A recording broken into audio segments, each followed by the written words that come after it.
በስመ አብ ወወልድ ወመንፈስ ቅዱስ አሐዱ አምላክ አሜን። ውድ የውዳሴ ፍሬም ሚዲያ ተከታታዮች በአገር ውስጥም ከአገር ውጭም ያላችሁ የሚዲያችን ተከታታዮች እንደምንሰነበታችሁ እንደምንገረማችሁ ዘውትር በየሳምንቱ አብይ ጾምን በተመለከተ ዕለታቱን ሳምንታቱን የሚተረከው እና እንዲሁ ደግሞ ልዩ የሆነ መርሃ ግብራችን ይህ የቃለ መጠይቅ መርሃ ግብራችን ወደ እናንተ ዛሬ በልዩ አቀራረብ መተናል። የዛሬው ልዩ እንግዳችን ቀሲስ አርአያ ከጽርሐ አርያም ቅዱስ ሩፋኤል ደብረ ሰንበት ትምህርት ቤት ሊቀመንበር ናቸው። እሳቸው ጋር ነው የምንቆየው። በእውነት ቀሲስ አክብረውን ስለመጡ እጅግ አድርገን እናመሰግናለን። እንኳን ደህና መጡ። እንኳን ደህና ቆያችሁ። እሺ፣ ከቀሲስ ጋር እንግዲህ ዛሬ የምንወያይበት ርዕሰ ጉዳያችን የሚሆነው በስድስተኛው የአብይ ጾም ሳምንት ነው። የስድስተኛውን የአብይ ጾም ሳምንትን በተመለከተ ነው ረጅሙን ውይይት የምናደርገው።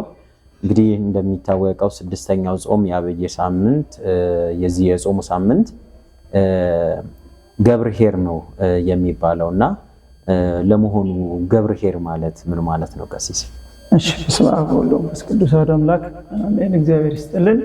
እንግዲህ ገብርኄር የሁለት ቃላት ጥምረት ሆኖ ነው የምናገኘው። አንደኛው ገብር ነው፣ ሁለተኛው ኄር ነው። ገብር ለወንድ የሚሰጥ ነው። ገብር አገልጋይ ማለት ነው። ኄር ቸር ታማኝ የሚል ትርጉም አለውና ገብርኄር ማለት ቸር ታማኝ አገልጋይ ማለት ነው። ስለዚህ በዚህ ሳምንት ወይም በዚህ ሰንበት ስለ ታማኝ አገልጋይ ቅድስት ቤተክርስቲያን የምታስተምርበት ነው። እንግዲህ አገልጋይ ማንም አገልጋይ ሊባል ይችላል። ገብርኄር መባል የሚችለው ግን የተሰጠውን አገልግሎት በአግባቡ ተወጥቶ የሚጠበቅበትን ያፈራ የሚጠበቅበትን ውጤት ያመጣ ነው። ለዛ ነው ቅዱስ ያሬድ መዝሙር መኑ ውእቱ ገብርኄር ወምእመን ይላል። እምነተኛ ቸር አገልጋይ ታማኝ አገልጋይ እርሱ ማን ነው ብሎ ይጠይቃል። ስለዚህ ይሄ የሚጠየቅበት ቀን ነው። የአገልጋዮች ቀን ነው። የአገልጋዮች ቀን ለማለት እናመሰግናለን። ክብር ያደለልን። ከዚህ አኳያ እንግዲህ ጌታ በትምህርቱ ስለ መክሊት አስተምሯልና የሰጣቸው መክሊት ምንድነው? አስተምሮቱ በቤተክርስቲያን እንግዲህ በማቴዎስ ወንጌል ምዕራፍ 25 ቁጥር 14 ጀምሮ የምናገኘው ታሪክ ነው። በዚህ ዕለት በቅዳሴው ሰዓት በወንጌል የሚነበበው በዚህ በማቴዎስ ወንጌል ምዕራፍ 25 ሶስት ትምህርቶች እናገኛለን። የመጀመሪያው ስለ 10 ደናግል የሚናገርበት ነው። ምዕራፍ 25 ቁጥር 1 ጀምሮ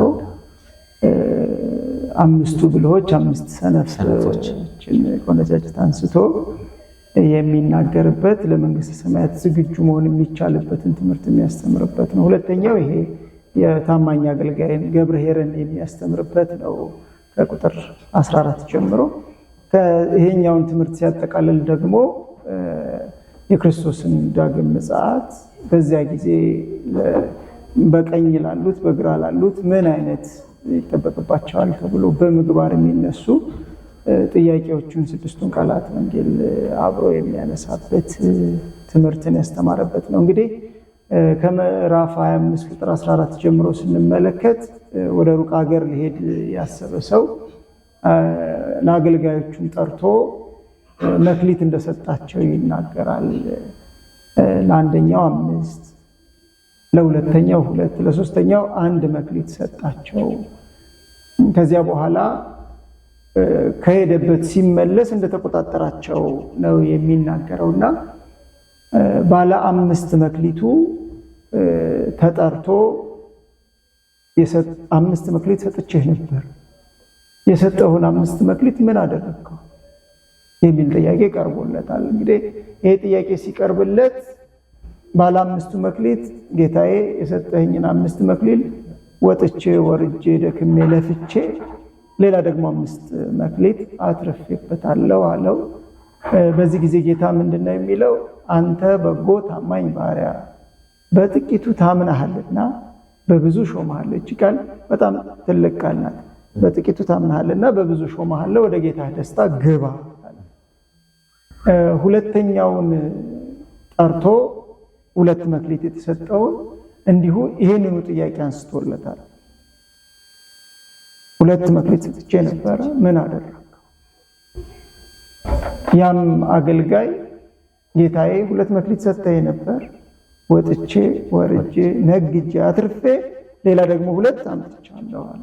ተመሳሳይ ቃል ነው የተነገራቸው ለባለ 5ቱም። ለዚህም አንተ በጎ መልካም ታማኝ ባሪያ በጥቂቱ ታምናሃልና በብዙ ሾመሃለሁ፣ ወደ ጌታ ደስታ ግባ የሚል ማለት ነው።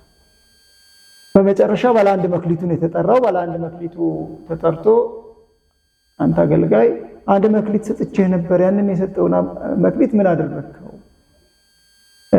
በዚህ ጊዜ ይህ ባሪያ የመለሰው መልስ ምን የሚል ነው?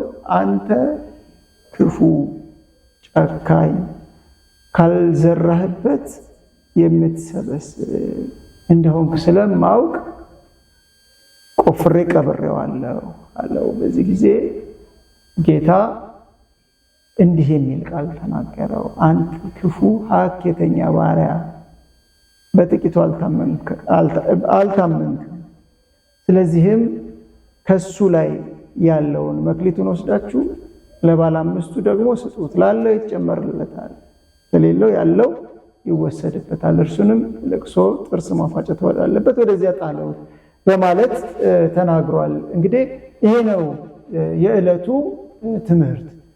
እንግዲህ አባቶቻችን ይህንን በተለያየ አይነት መልኩ ተርጉመው ያስተምሩናል። በትርጓሜ ወንጌል እንደምንመለከተው ባለ 5 የተባለው በተማረው ትምህርት ለራሱ ሆኖ ሌሎችን ደግሞ ልክ እሱን የሚያህሉ አድርጎ ያወጣ ይላል። እሱን የሚመስሉ ይቀርጽ ያወጣ ባለ 5። ባለ 2ቱንም ልክ እንደዛው ይለዋል። ባለ 1 የተማረውን ትምህርት የቀበረ ምንም ያላወጣ የሚል ትርጓሜ ይሰጠዋል። አንድም ብሎ ባለ 5 ሙሴን 5 መጻሕፍት አሉት፣ ባለ 2 ብሎ ቅዱስ ጴጥሮስን ያነሳል። እንደ ዘመናችን እንደ ጊዜያችን ለሁሉም ለእያንዳንዱ የተሰጠው መክሊት ስላለ ከመክሊቱ አንጻር ግን መመልከት ይገባል ብዬ አስባለሁ። ስበን ለመምህራን ብቻ ሰጥተን እኛን አይመለከትም የሚል ሐሳብ እንዳይኖር ማለት ነው። እንግዲህ ለእያንዳንዱ ለራሱ እንደየአቅሙ ነው እግዚአብሔር ስጦታ የሰጠው። ጸጋ ብዙ ነው። ለእያንዳንዱ እንደ አቅሙ ተሰጥቶታል። ሐዋርያው ቅዱስ ጳውሎስ ለሮሜ ክርስቲያኖች በላከው መልእክቱ ምዕራፍ 13 የጸጋ ስጦታዎች ልዩ ልዩ ናቸው በማለት ተናግሯልና ለአንዱ መዘመር ተሰጥቶት ሊሆን ይችላል፣ ለአንዱ ማስተማር ተሰጥቶት ሊሆን ይችላል። ትዳር የተሰጠው አለ፣ ማስተማር የተሰጠው አለ፣ ሀገር ማስተዳደር የተሰጠው አለ። ሁሉም የሚያገለግልበት መክሊቱ ነው። ነጠላ ለብሶ አውደ ምሕረት ቆሞ መስቀል ይዞ አትሮንስ ላይ ቆሞ ያስተማረውን ብቻ የሚመለከት አይደለም። ሁሉም መክሊት ተሰጥቶታል። በተሰጠው መክሊት ግን ምን እያደረገበት ነው የሚለውን ጥያቄ እንዲያነሳ፣ ራሱን እንዲመለከት፣ ራሱን ብቻ ሳይሆን በአጠቃላይ በዙሪያ እየሆነ ያለውን ነገር ሊረዳ ይገባል። እንግዲህ አገልጋዮች ቀን ነው ካልን ሁሉም ሰው በየድርሻ ያገለግላል። በቤተ መቅደሱ የሚያገለግለው በቤተ መቅደሱ ያገለግላል። በቤተ መቅደሱ ላገለገለው አገልግሎት ቅድም ባነሳ ነው ልክ ተጠያቂ ይሆናል። ባለ 5 መክሊት ሰጥቼህ ነበር፣ ለንስሐ አባት ልጆች ሰጥቼህ ነበር። እነዛ ልጆች ምን ሊያደርጋቸው ነው? ንስሐ አስገብቶ ቅዱስ ሥጋውን ክቡር ደሙን ተቀብለው ለክብር እንዲበቁ እንዲያበቃቸው ነው። በተናቸው፣ እልፍ አደረጋቸው፣ ይጠየቅበታል፣ መልስ የሚሰጥበት። መምህሩ እንዲያስተምር ተሰጥቶታል። መንጋው በሙሉ ምዕመኑ በሙሉ ተሰጥቶታል። በቤት ያለው ብቻ አይደለም፣ ገና በቤት ያላመጣዋቸው ሌሎች ደግሞ በዱር አሉኝ ያላቸው ጭምር እንዲያመጣ ተሰጥቶታል። ቃል እግዚአብሔርን የሚያውቅበት ቃል እግዚአብሔርን የሚያስተምርበት ጸጋው ተሰጥቶታል። መክሊቱ ተሰጥቶታል። በዚያ መክሊት ስንቱን ወደ በረቱ መለሰ፣ ስንቱ ከበረት ሸሸ። በዚህ ይጠይቃል። በዚያ ሀኬተኛ ባሪያ ከሆነ ደብቋል፣ በደበቀው ይጠይቃል። እውነተኛ ታማኝ ቸር አገልጋይ ከሆነ ደግሞ ምን ያህል አተረፈ ተብሎ ደግሞ ይጠየቃል። ያተረፋቸው ነፍሳት ስንት ናቸው? ስንቱን ለመንግስተ ሰማያት አበቃ? ስንቱን የክርስቶስ አገልጋይ አደረገ? ስንቱን አጠመቀ? የሚለው ጥያቄ የሚጠየቅበት ይሆናል። እንደ አገልጋይ ልንጠየቀው። በሌላ መልኩ ቤተሰብ እንዲያስተዳድር የተሰጠውን መክሊት ትዳሩን ቤተክርስቲያን ቤተሰብ ትንሿ ቤተክርስቲያን ናት። ያችን ትንሿን ቤተክርስቲያን ምን አደረገ? ክርስቶስ የሚከብርባት አደረጋት። ለጎረቤቱ ትምህርት የምትሆን፣ ለዘመድ አዝማዱ ትምህርት የምትሆን፣ የተቀደሱ ልጆች የሚፈሩበት፣ ነገ ቤተክርስቲያንን ቀድሰው አወድሰው የሚያስከብሯት መነኮሳትን፣ ጳጳሳትን፣ ዲያቆናትን፣ ቀሳውስትን የምታፈራ አደረጋት ወይስ ለቤተ ክርስቲያን ድንጋይ የሚያነሳ በምግባር ያልታነጸ አፈራባት ተብሎ ይጠየቅባታል። ስለዚህ መክሊት ሲሰጥ መክሊቱ እዛ ጋር ብቻ ያለ እዚህ ጋር የሌለ ለዛ የተሰጠ ለዛ ያልተሰጠ አድርገን እንዳናስበው ነው። ሀገር እንዲያስተዳድር እግዚአብሔር ሰጥቶታል፣ መክሊቱ ነው። በመጽሐፍም ለሚያስተዳድሯችሁ ተገዙ ተብሏል። መገዛት ያስፈልጋል። ለነዛ ለምንገዛላቸው እንድንገዛ ለታዘዘላቸው እነዛ ሰዎች ህዝቡን በበጎ እያስተዳደሩት ነው፣ በበጎ እየመሩት ነው፣ እያስደሱት የሚገባውን እያደረጉት እግዚአብሔር የሚከብርባት ሀገር እያደረጓት ነው። ይጠየቁባታል። በዛ ባተረፏት መክሊት ልክ መልስ የሚሰጡባት ይሆናል። በየትኛውም ዘርፍ ተቀብሎ አስተናግዶ አክብሮ እስከመለሰ ድረስ የመንግስት አገልጋይ ሊሆን ይችላል። የመንግስት ሰራተኛ አገልግሎቱን በአግባቡ የሚወጣ መሆን አለበት ነው። እንግዲህ አገልግሎት ሲባል ብዙ ጊዜ ባገኘሁት መድረክ አነሳዋለሁ። አገልጋይ የምን ልታዘዝ አገልግሎት ነው እላለሁ።